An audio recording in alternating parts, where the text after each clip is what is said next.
Within the D20 course system, we decided to handle flying pretty early on in our things that we are trying to solve.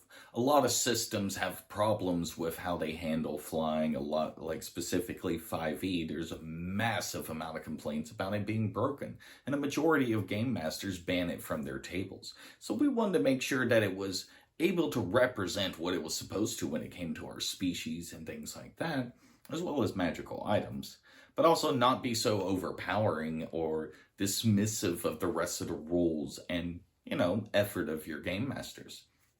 So let's get into some of the details on how we handle this. With our flying species and mounts, this was really simple. Since we use a resource system, including stamina, we just set this to an amount of feet and cost it and make it cost stamina.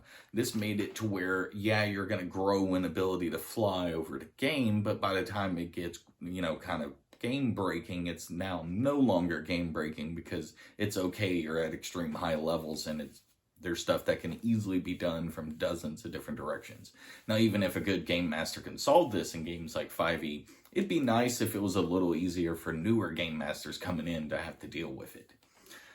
With our magic items, it's pretty similar. We're going to use it with mana, but also limiting the distance so that it's not too great. Like, it's got an amount of movement it can move per turn and maybe amount of turns it can be used before it's got to recharge. With spells, pretty similar. It's got a mana cost, as well as you can either limit it to distance within the caster or as much as an amount of turns they can move and amount of distance per turn. So pretty much similar, and basically the same with psionics, except the distance is a little different because you're limited to being within the domain of the psionic user. So it's a lot more controlled there. We're probably going to limit it based off of the domain and give it freedom within. But for things with potions, you also have the time limit, distance limitation. But on top of that as well, you have our toxic system. So our toxicity system is based off of if you have different types of potions. Like, let's say this one's a potion, this one's an elixir, and this one's something else. So you can take one potion, one elixir, and one of these.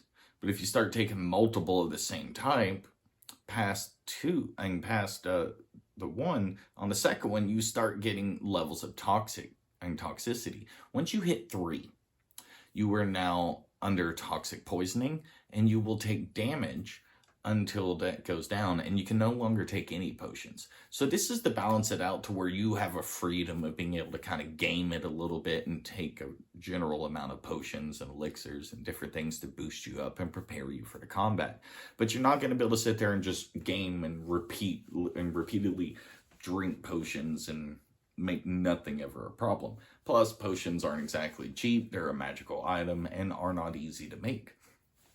So we found multiple ways to balance the concept of flying. And, yes, you could use a stamina potion and help you with the fact that you are losing stamina. But then again, it's costing you resources. And that's all part of the game of being a game master.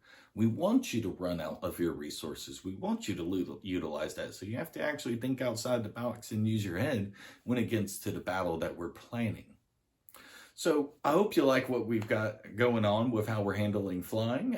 Please do comment down below if you got anything to bring up or any questions about it. And hey, come check out our playtest document and come back here and tell us what you think of what's going on. Maybe join the Discord or Guilded and actually come talk with us every once in a while. But, till next time, catch you later.